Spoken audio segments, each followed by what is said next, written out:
I seen that this allegation was from a wide hip man, I said whatever the man with wide hips did, whatever they said he did that shit. Y'all know the encounter that I had with old girl wide hip daddy.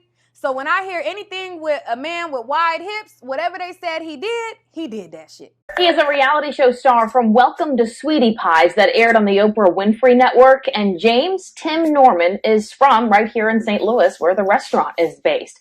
But he is now back in the spotlight for all the wrong reasons. We're learning about Norman's role and what police are saying was a murder-for-hire plot against his own nephew. Police are saying, well, it was all about the money, and that, in fact, Norman, 2 years before the eventual murder of his nephew, took out a life insurance policy on him for $450,000, and Norman was the sole beneficiary of it. So here's where police say it all started. Now, that policy was taken out in 2014, and as it was well documented in the show, Norman's nephew, Andre Montgomery, relocated to St. Louis to get a fresh start on life. Investigators say at the time his uncle, Norman, was in contact with a dancer from Memphis, Terica Ellis. The two bought burner phones to stay in touch on the day. And then on the night of March 14th, back in 2016, Andre walked outside of a house he was in at the time to take a call, and that's when he was shot and killed. Evidence puts Ellis at the scene of the murder and also deposited nearly $10,000 into her bank account just a few days after the incident. Over the next week, the uncle, Tim Norman, tried and failed several times to collect on his nephew's life insurance policy. On the show, owner Robbie Montgomery talks about the tragic loss. Hey, what's up? It's your girl, Neek, and you're tuned in to Neek at Night. And this is a channel where I talk about celebrity news and gossip and give my opinion on trending stories. If you want to hear my opinion, then I want you to stay tuned. But before you do that, make sure that subscribe button is hit and make sure to hit that like button while we get into this video. Okay, so in this video, we're going to be talking about Tim Norman and this whole murder for hire plot. It is a lot going on. It's a whole lot, and it is just a mess. Okay, and as soon as I seen that this allegation was from a wide hip man, I said whatever the man with wide hips did, whatever they said he did that shit. Okay. So this story had hit the blogs, I want to say, yesterday or the day before. I'm kind of late to the story because I never watched the show. So I never watched the Sweetie Pie show. I'm not familiar with the cast, and I never watched the show. So I wasn't really, I didn't really know a lot. So I definitely had to get the help of my subscribers and, just doing a little bit more research on the story before I came forward and doing the story. And because I've been gone so long, it's taken me longer than normal to edit. I got to get back in the groove. But anyways, that's neither here nor there. So he has been indicted for a murder for hire plot against his nephew, who also starred on the show Sweetie Pies. So basically, it says that, first there was him that got arrested, then it was this stripper that was an accomplice, and now there is a third suspect that has also been arrested in connection with this murder for hire plot. And the third person who got arrested in this whole murder for hire plot is the insurance agent who illegally obtained or helped Tim Norman illegally obtain this insurance policy in the first place by submitting some fraudulent stuff. We're going to get into that. But first, let me give you guys a recap of what went on in the show. The first clip that I'm going to show is Andre and Tim Norman. Now, Andre is the one that he had set up to be murdered. And I'm going to show you their interaction on the show. And then I'm going to dive more into this situation. Creasing up my shoes. Sweetie Pies is like a big fraternity. Right now, Andre's getting hazed. The pepper is right there. Them things are there? All right. These things? Yep. In the beginning, Andre thought this was going to be a piece of cake. I'm trying to break Andre into the business, literally. Yeah. I know I give you a hard time sometimes, but I want the best for you. How old are you? 18. 18, man. You know where I was at when I was 18? Mm-hmm. Yeah. And This work is easy compared to the work they got you doing in there.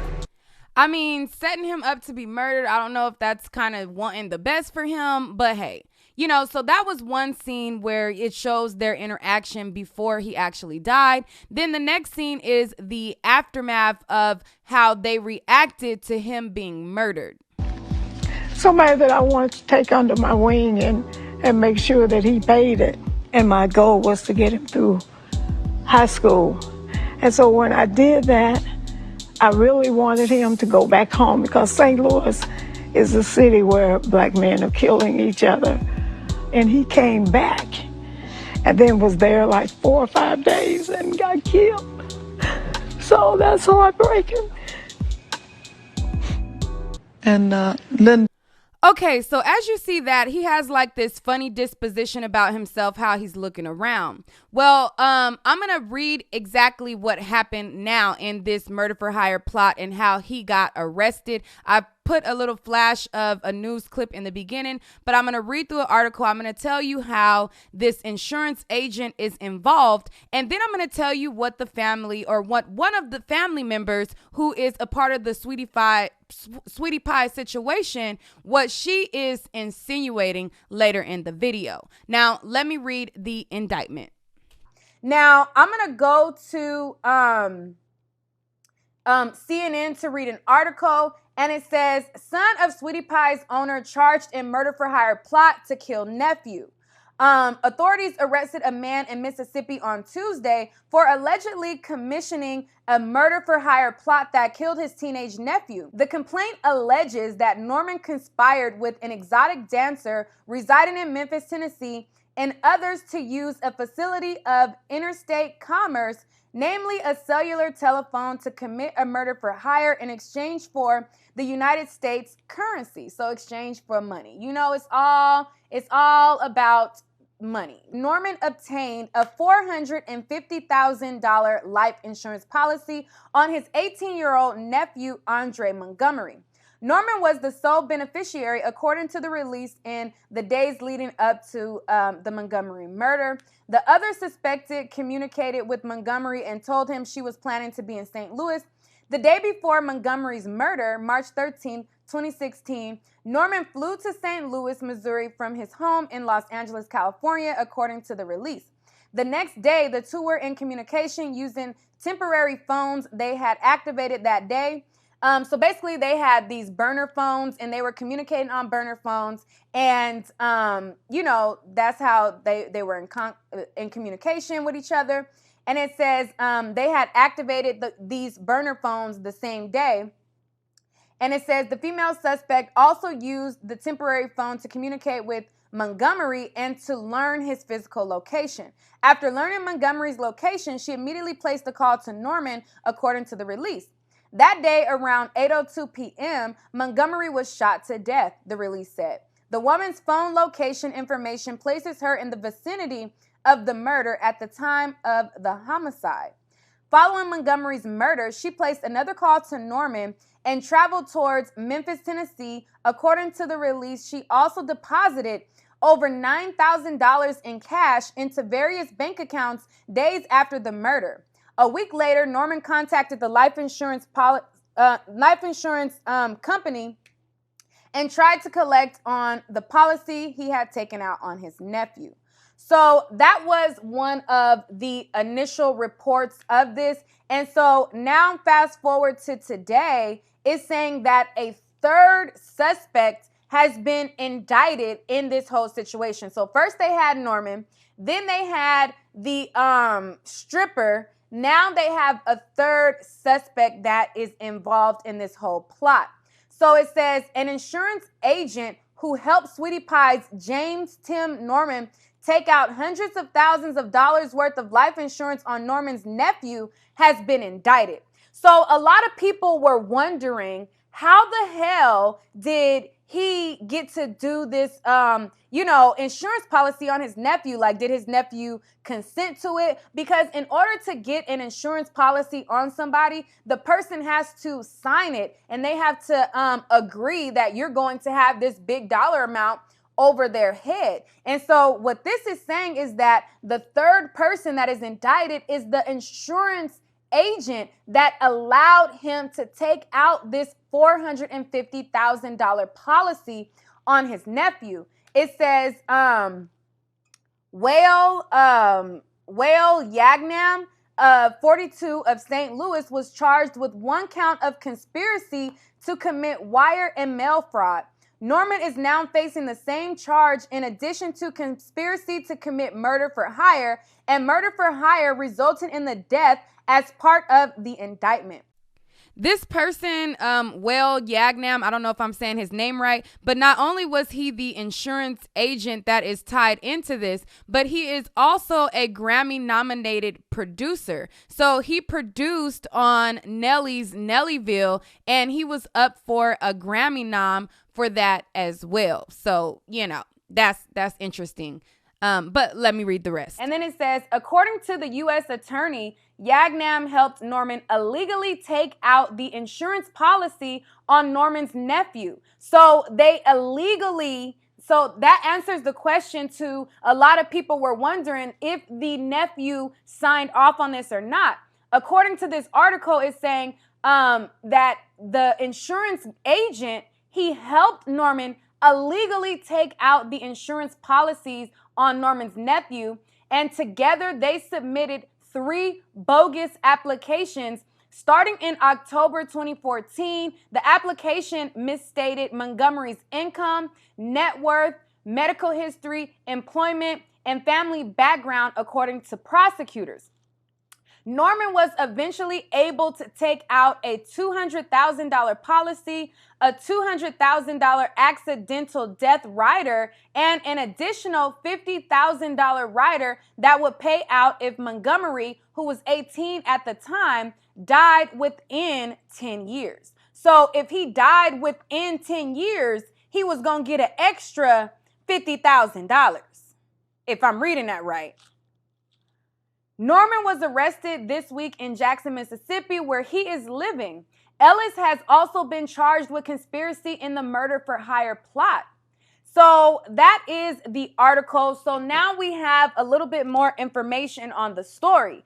Timothy Norman was arrested for his conspiracy and his connection with killing his nephew. The insurance agent who illegally processed this claim is also arrested, and so is the exotic dancer. Now, the question now going forward is, who was the gunman? Was the stripper the gunman? She is the one who called him and set him up to be at that location, found out where he was, and her location was in the proximity of the incident. Like, her cell phone towers ping that she was in the area at the time of the nephew being killed. But the question goes, is she the shooter, or is there a 4th accomplice in this situation? Is there a 4th person? Who's the shooter? Is it, who is the killer? Because right after it happened, she called Norman. So that, I guess, more things will come out in this situation. I want to know what you guys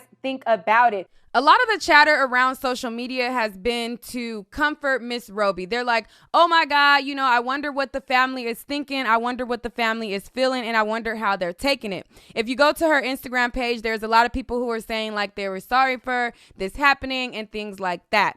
Me, on the other hand, I was just like, sometimes moms know what their kids be up to. Like, she really be taking up for him. So I really don't know. I would hope that she wouldn't have known that he did something like this.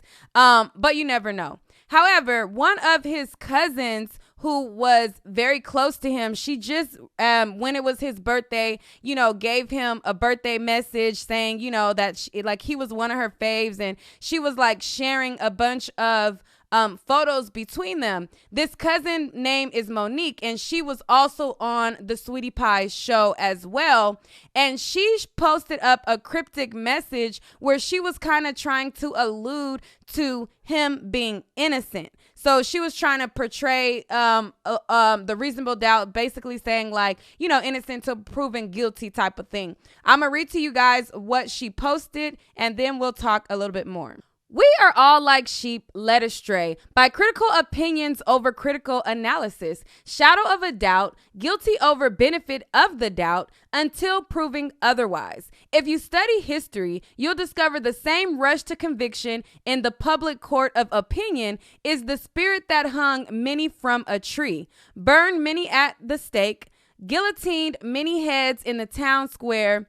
Be careful with your thoughts, even more with your assertions. Only one is omnipresent and omnipotent and knows what you suppose. So basically what I gather from that is basically don't just rush to assume and convict him on in a court of public opinion and you know that he's innocent until proven guilty because many have been falsely convicted before. So she's saying like many people have been hung by a tree beforehand. So basically what she's saying is she's alluding that he may be innocent and that we just need to not rush to judgment and rush to convict him in the court of public opinion. But Miss Monique, the evidence that say otherwise, the feds been watching, his movements are shady. And I mean, it is true that he is going to have to be tried in a court of law and proven guilty. But sis, girl, I don't know. So I don't know if all of the other family members feel this way as well, but this is Monique, who is a close relative of Norman, and she's also close. She was also on the show as well. So that's one of the family members speaking out, basically like y'all need to not judge him, even though, the man had a shaky situation with Jennifer where he was stalking her. She accused him of being very like aggressive. He also had an assault situation not too long ago where he had like assaulted somebody. But it's like, yes, sis, we'll wait. Sure to see what happens, but all signs lead to guilty. But yeah, of course, like we do have to wait until it's actually proven in court for sure.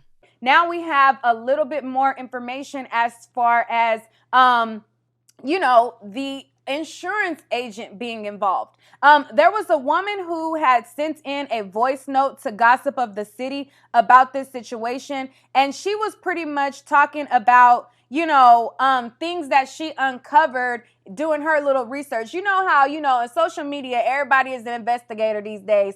So she was pretty much saying like what she investigated about this situation and what she saw. So I'm gonna play that.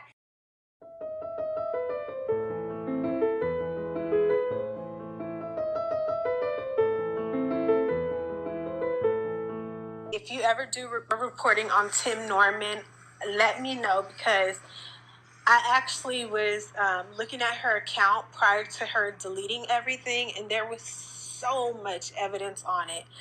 So for one, Tim didn't post in 2016, that whole month of March when Andre got killed. And a couple of weeks, I don't know if it was in February or March, and I think that post is still on her account because her account's no longer disabled, but she deleted all of her 2017 to 2020 posts, and she also deleted posts dating back to 2016 because in December, she was posting all these lavish gifts. She got her daughter diamond rings, designer bags, and all that. So not only did she delete 3 years worth of posts, she also went back to 2016 and was deleting posts that you could deem as evidence. Okay. I didn't think to screenshot anything because I thought the girl was locked up in jail. So I don't know if you can find out if she's currently on bond right now or if why wouldn't you screenshot it if you being nosy and playing detective? Or if a friend and family member was deleting stuff for her, because it looks like she only deleted stuff from 2017 to 2020, but I know what I saw, and I know there were posts from 2016. It's not a coincidence that she was deleting stuff that she had to spend a lot of money on. So 2 months after Andre's death, in May 2016, I think that post is still there, she opened a storefront. Now, Tim did not post anything March of 2016. Okay, so like I said, that was somebody who was doing their own little social media investigation. She's given the accounts of what she seen on the stripper's page. She didn't think to screenshot anything, but she was doing her investigation, and she was just, calling in or sending a voice note in to Gossip of the City to let Gossip of the City know what she's seen.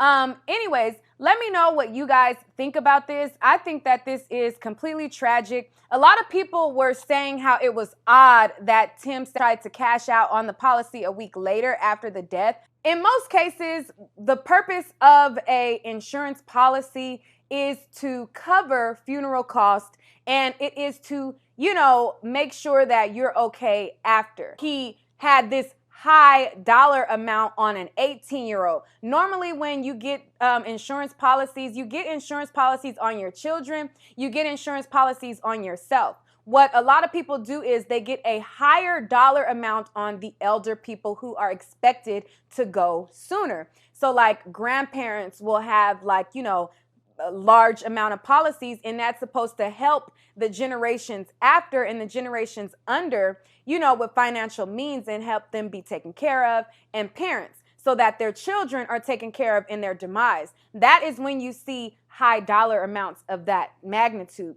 Now, you don't normally see a large policy like that on a 18-year-old boy, because you're expected to they're expected to outlive the people who are older than them. So that's the part that is, the eyebrow raise, and it's sad because, you never know what people is scheming and plotting. You have people who your family members, and you never know what they scheming and plotting behind the scenes about you. Like, you just got to watch everybody these days. You got to stay dangerous, as Nipsey would say. Like, not stay safe. You got to stay dangerous. You got to take care of yourself and make sure that you are, keeping an eye on people and dotting your I's, crossing your T's. Again, I never watched the show, so I'm not really invested in the story as like a watcher. But those of you who watched the show, you watched his behavior, you watched little things that he has done.